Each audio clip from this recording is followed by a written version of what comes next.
नमस्कार। मन की आवाज़ चैनल में आपका स्वागत है।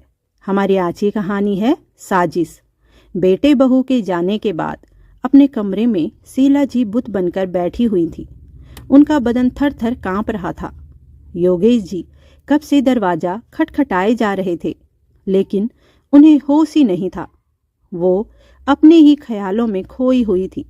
तभी योगेश जी दरवाजे को तोड़कर अंदर आते हैं और बुत बनी शीला जी का हाथ पकड़ उनको बेड पर बिठाते हैं। ऐसा लग रहा था मानो शीला जी को कुछ होश न हो। शीला जी को झकझोरते हुए योगेश जी ने कहा, खुद को संभालो शीला, जो हुआ वह भूल जाओ और खुद को दोष देना बंद करो। अब वह यहाँ से चले गए हैं और मैं खुश हूँ कि अब मेरी पत्नी की बेइज्जती कोई नहीं कर सकेगा। उसके ममत्व को कोई ठेस नहीं पहुंचा पाएगा। शीला जी रोती बिलखती हुई योगेश जी के गले लग गई। आंसू रुकने का नाम ही नहीं ले रहे थे। जाओ शीला, हाथ मुंह धो लो, मैं तब तक तुम्हारे लिए चाय बना लाता हूँ। शीला जी बिना कुछ बोले हाथ मुंह धोकर रसोई की ओर बढ़ी। रसोई में सारा सामान बिखरा पड़ा था। आधे अधूरे नाश्ते की तैयारी हो रखी थी। रसोई का हाल देखकर ऐसा लग रहा था मानो वो कुछ देर पहले की घटना को बयां कर रहा हो। योगेश जी भी रसोई में आ चुके थे। चाय चढ़ाकर रसोई के बिखरे हुए सामान को सहेजने लगे। अच्छे से देख लो शीला, मयंक और उसकी पत्नी का कोई सामान रह तो नहीं गया। जो भी उसने लिया था या जो भी उसके ससुराल से मिला था, उसके मुंह पर मार के आऊंगा। समझते क्या हैं वो दोनों अपने आप को। बड़बड़ाते हुए योगेश जी अपने इकलौते बेटे को कोसे जा रहे थे।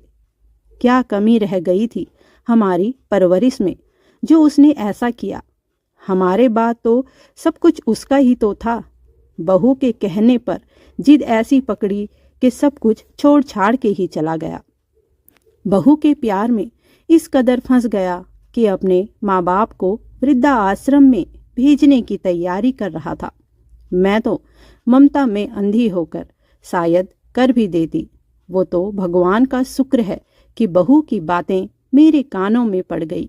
इतनी घटिया सोच बहू और बेटे की मैं तो कल्पना भी नहीं कर सकती। अच्छा ही होता हमें औलाद होती ही नहीं। यह दुख तो न झेलना पड़ता। योगेश जी के कंधों पर सर टिकाकर शीला जी फूट फूट कर रोने लगी। शीला जी अनायास ही अतीत में खोने लगी। मयंक योगेश जी और शीला जी का इकलौता बेटा, जिसके लिए न जाने कितने मंदिरों में माथा टेका था। दोनों ने तब जाकर शादी के 12 साल बाद मयंक को उनकी झोली में डाला था प्रभु ने। अपने इकलौते बेटे के पालन पोषण में और अच्छी शिक्षा देने में दोनों ने कोई कमी नहीं छोड़ी थी। मयंक शुरू से ही पढ़ाई में होशियार रहा। हमेशा अपने माँ पिताजी की उम्मीदों पर खरा उतरता था। जब मयंक की अच्छी मल्टीनेशनल कंपनी में जॉब लगी तो दोनों अपने जीवन को सार्थक मान रहे थे। लेकिन अपने साथ काम कर रही कोमल के रूप के जाल में ऐसा फंसा कि अपने माँ बाप को ही भुला बैठा।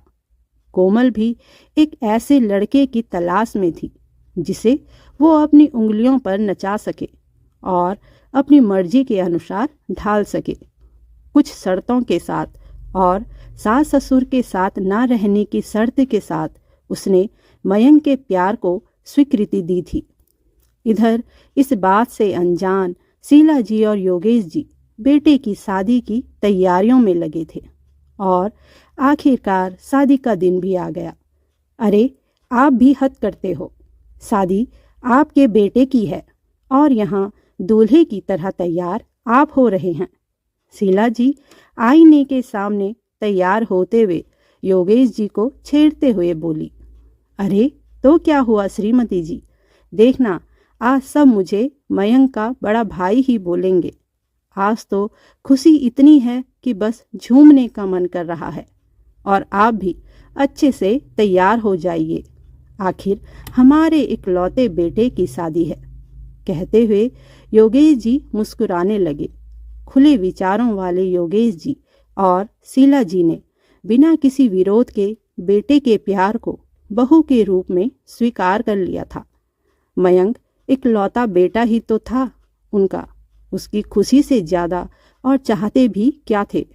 शीला जी की कोई बेटी तो थी नहीं, इसलिए वो अपनी बहू को ही बेटी की तरह प्यार देने के लिए तत्पर थी।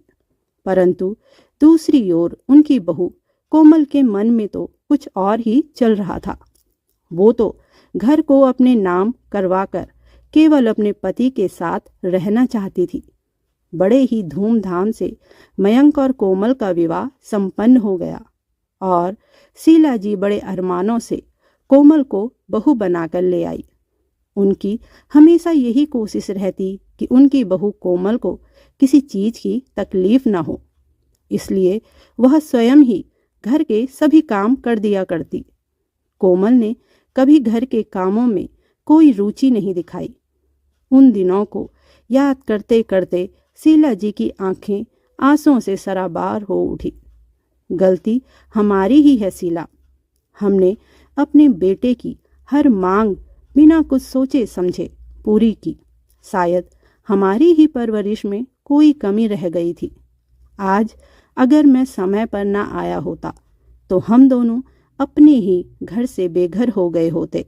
और तुम्हें भी कह देता हूँ कि ज़रूरत नहीं है उस नालायक के लिए आंसू बहाने की। योगेश जी चाय लेकर बाहर बरामदे में शीला जी के साथ आकर बैठ जाते हैं। मयंक और उसकी पत्नी कोमल की बातें और हरकतें अभी भी शीला जी के मस्तिष्क पर हथौड़े की तरह चोट कर रही थी।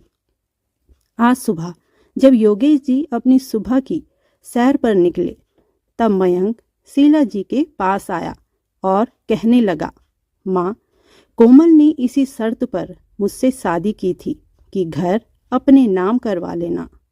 अब अगर तुमने ये घर मेरे नाम नहीं किया तो कोमल मुझे छोड़ के चली जाएगी। कर दो ना माँ, कर दोगी ना? आपको पता है माँ, मैं कोमल से बहुत प्यार करता हूँ, उसके बिना जी नहीं पाऊँगा। प्लीज़ माँ, घर मेरे नाम कर दो। मयंक शीला जी से मिन्नतें कर रहा था। लेकिन बेटा, तेरे पिताजी से बिना पूछे मैं इतना बड़ा फैसला नहीं ले सकती। आखिर घर तेरे पिता ने ही तो बनवाया है, तो उनसे पूछे बगैर मैं ये घर तेरे और कोमल के नाम कैसे कर दूं? और बेटा, इसके लिए तो घर के नए पेपर भी बनवाने पड़ेंगे। उसकी चिंता तुम मत करो माँ, मैंने पहले ही पेपर बनवा के रखे हैं, बस आप उन पर साइन कर दीजिए। आपको कोई ऐतराज़ तो नहीं है ना माँ? मैं अभी पेपर्स लेकर आता हूँ। शीला जी को कुछ समझ नहीं आ रहा था कि क्या करे। योगेश जी भी घर पर नहीं थे। कोमल खुशी से पेपर्स को मयंक को पकड़ाती है और कहती है, मयंक, मैंने तुमसे इसी शर्त पे शादी की थी कि तुम घर मेरे नाम करवा दोगे और अपने माता पिता को यहाँ से निकालकर वृद्धा आश्रम में छोड़ दोगे। याद है ना तुम्हें? अरे हाँ जान, याद है मुझे।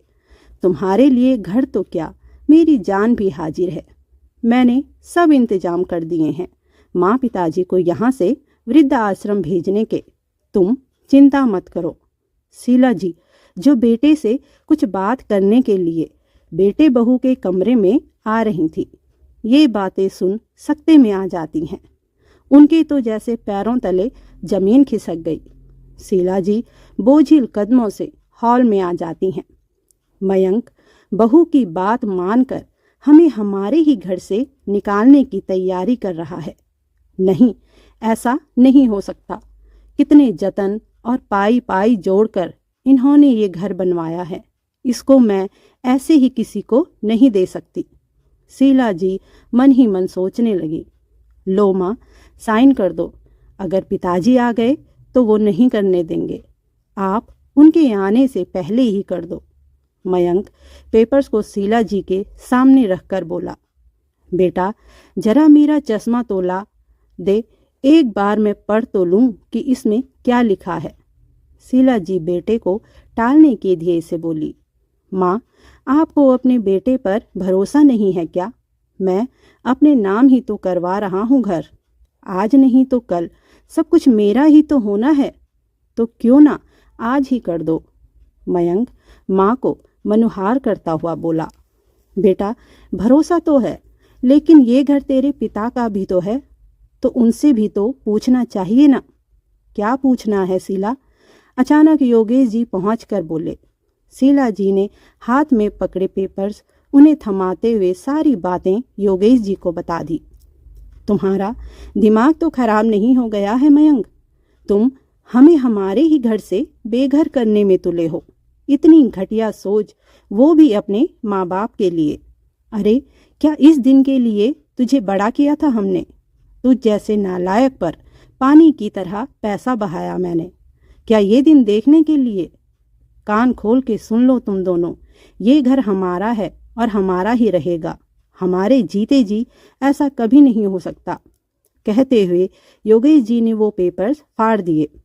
लेकिन पिताजी, आप लोगों के बाद ये घर मेरा ही तो होना है, तो फिर अभी से क्यों नहीं? अरे बुढ़ापे में आप लोगों की सेवा मैं ही तो करूँगा। फिर क्यों आप ये घर मेरे नाम नहीं करना चाहते? मयंक तल्ख तेवर में बोला। वो इसलिए बेटा कि तेरी और तेरी बीवी की नीयत ठीक नहीं है और तू हमें इस घर से बाहर निकाल कर हमारी सेवा करेगा। वाह बेटा, अरे तू तो प्यार में इतना अंधा हो चुका है कि अपने बूढ़े माँ बाप भी तुझको दिखाई नहीं दे रहे हैं।